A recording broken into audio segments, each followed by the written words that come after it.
अस्सलाम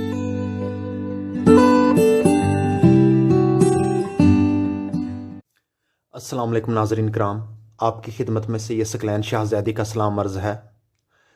नाज़रीन, आज हम आपको बताएंगे सियारों की सातों के बारे में। नाज़रीन, यानी अगर आप कोई भी तावीज़ लिखना चाहते हैं या लिखने वाले हैं तो आज की ये हमारी वीडियो आपके बहुत काम आएगी, लिहाजा वीडियो को एंड तक ज़रूर देखें।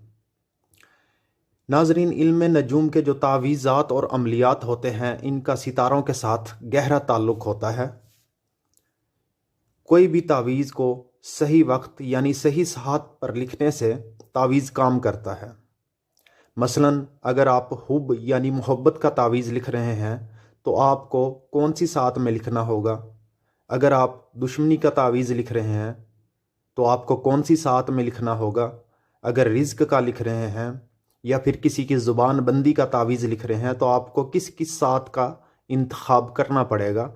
यानी वो तावीज़ जिस काम के लिए भी हो, ये जो कैटेगरीज़ होती हैं ज़बान बंदी की, दुश्मन के लिए या फ़राख़ी रिज़्क के लिए या मोहब्बत के लिए, ये कैटेगरीज़ हैं तावीज़ों में।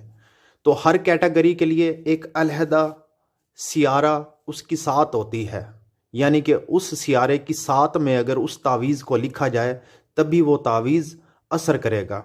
अगर आप उस सात में उस तावीज़ को नहीं लिखेंगे, उस नक्श को नहीं लिखेंगे तो उसके लिखने का कोई फ़ायदा नहीं होगा।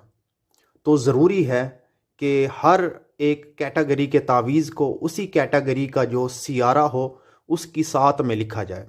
तो इसी पे होगी हमारी आज वीडियो। आज मैं आपको बताऊंगा कि कौन कौन से सियारे किस किस सात में आते हैं, क्या क्या उनका टाइम होता है और उनके टाइम में कौन कौन से तावीज़ात आपको लिखना चाहिए। तो शुरू करने से पहले आपसे गुजारिश है कि हमारे चैनल से ये सकलैन शाहज़ादी को सब्सक्राइब कर लें और बेल के आइकॉन को दबाएं ताकि हमारी हर वीडियो का नोटिफिकेशन आपको मिल सके। ये जो टाइम टेबल आपके सामने मैंने रखा हुआ है लिखकर पहले से, ताकि वीडियो ज़्यादा लंबी ना हो, तो ये दिन का टाइम टेबल है। जिस तरह दिन और रात के 24 घंटे होते हैं, इसी तरह टोटल सियारे जो हैं वो 7 हैं। तो इनके भी 24 जो है सात हैं। 24 यानी कि औकात होते हैं, हर सियारे का एक एक घंटा होता है, यानी कि 12 सातें दिन की होती हैं और 12 ही रात की होती हैं। ये पहले दिन का टाइम टेबल आप देख लें, फिर मैं आपको बताऊंगा रात के बारे में।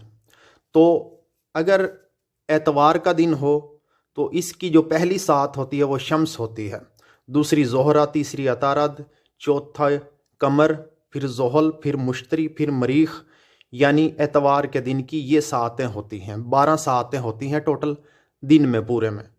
सोमवार की जो सात है वो कमर से शुरू होती है। मंगल, मरीख, बुध, अतारद, जुमेरात, मुश्तरी, जुम्मा, ज़ोहरा, हफ्ता, ज़ोहल। सात का अब आप वक्त भी सुन लें कि वक्त कब शुरू होता है।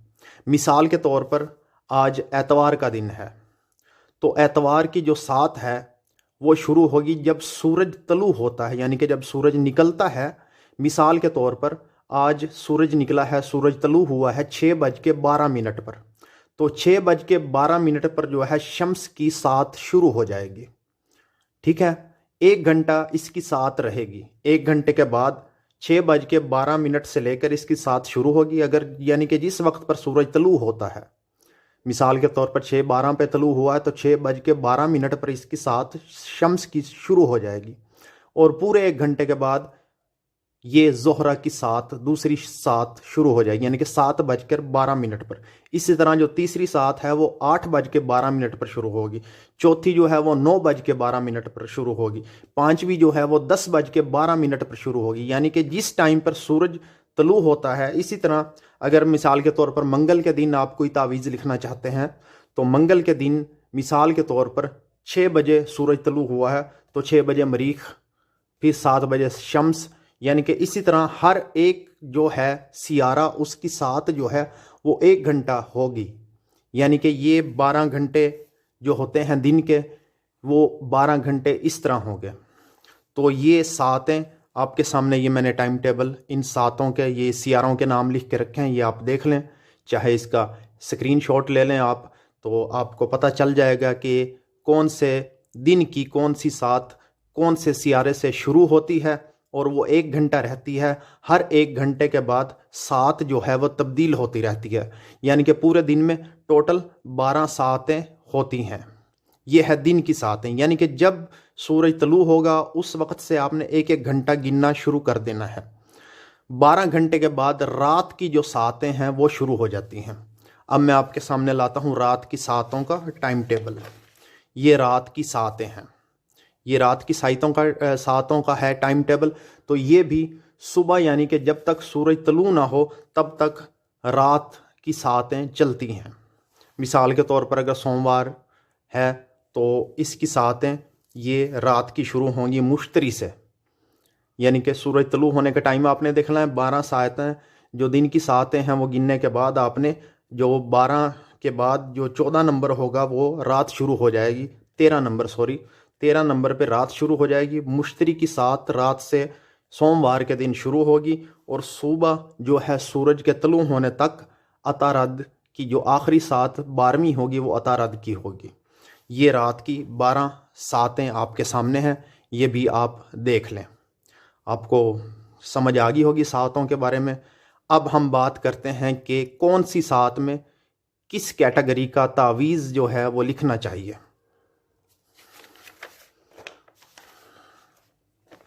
जी तो नाजरीन, अगर आप लिख रहे हैं दुश्मनी का तावीज़, यानी कि अपने किसी दुश्मन के ख़िलाफ़ अगर कोई आप नक्श या तावीज़ लिख रहे हैं तो आपको मरीख के टाइम में, यानी कि मरीख की जो सात होगी उस दिन की, उसमें आपको ये दुश्मनी का तावीज़ लिखना है। अगर आप किसी की जुदाई चाहते हैं, किसी को आपस में जुदा करना चाहते हैं, तो आपको ज़ोहल की सात में वो तावीज़ लिखना होगा। इसी तरह ख्वाब बंदी के लिए अगर आप कोई तावीज़ या नक्श लिख रहे हैं तो आपको कमर की जो सात है, कमर का जो टाइम है, उसमें आपने ये तावीज़ या नक्श लिखना है। इसी तरह ज़बान बंदी के लिए जो है वो अतारद की सात होती है।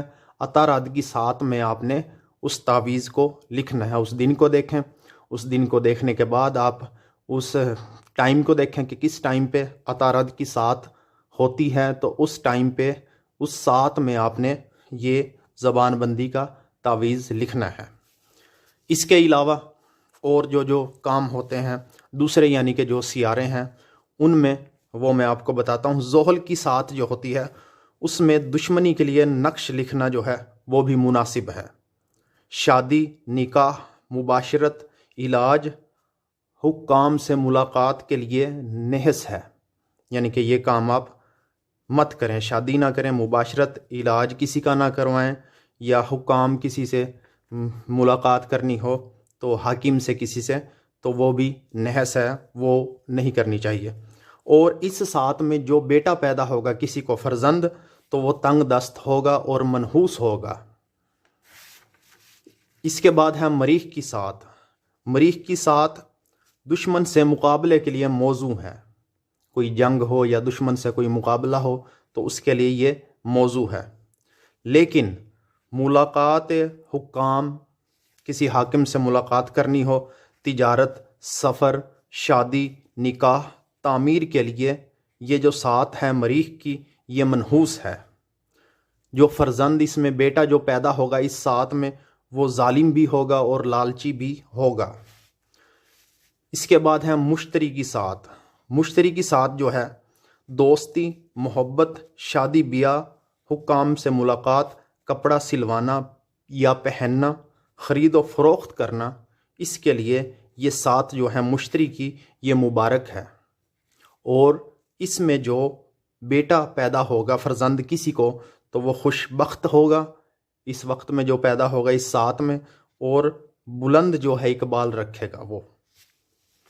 इसी तरह जो शम्स की सात है, इसमें किसी की किस्मत के लिए तावीज़ लिखना मुनासिब है, यानी कि आप लिख सकते हैं। हसूल दौलत का तावीज़ जो है वो भी आप शम्स की जो है सात उसमें लिख सकते हैं। फर्जंद जो पैदा होगा इस सात में वो दौलतमंद होगा, अक्लमंद होगा और उसकी उम्र जो है वो तवील होगी। उसके बाद आ जाती है जी ज़ोहरा की सात।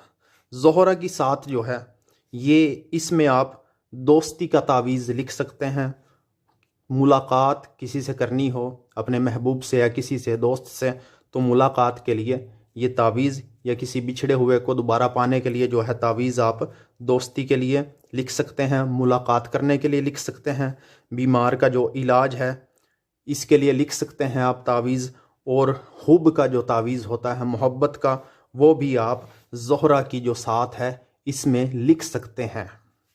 फ़र्जंद जो इस साथ में पैदा होगा वो खुश किस्मत होगा, दौलतमंद और नेक सीरत होगा।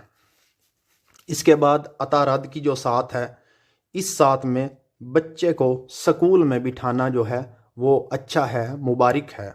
यानी कि इस साथ में बेहतर हो तो बच्चे को स्कूल में दाखिल करवाना चाहिए अतारद की साथ में। बीमार का इलाज करना, ख़रीद फ़रोख्त, कुआं खुदवाना, हुक्काम और उमरा के पास हाजत लेकर जाना, ये सब काम इस साथ में अतारद की में मुबारक काम हैं ये सारे। फ़र्जंद जो इसमें पैदा होगा बेटा, वो नेक सीरत होगा। उसके बाद आ जाता है जी सियारा जो है कमर। कमर की साथ में दोस्ती या तस्खीर का जो तावीज़ है या नक्श है वो लिखना मुबारक है, यानी कि आप लिख सकते हैं। तामीर, सफ़र, खेती बाड़ी, बाग लगाना, कुआं खुदवाना, इन सब के लिए जो है ये कमर जो है ये मुबारक है। ये सारे काम आप कमर की साथ में कर सकते हैं। और इस साथ में जो पैदा होगा फ़र्जंद, जो बेटा पैदा होगा किसी को, तो वो दौलतमंद होगा और खुश किस्मत होगा। तो यही थी नाजरीन आज की वीडियो। उम्मीद करता हूँ आपको पसंद आई होगी। चाहता हूँ आपसे इजाज़त। अल्लाह हाफिज़।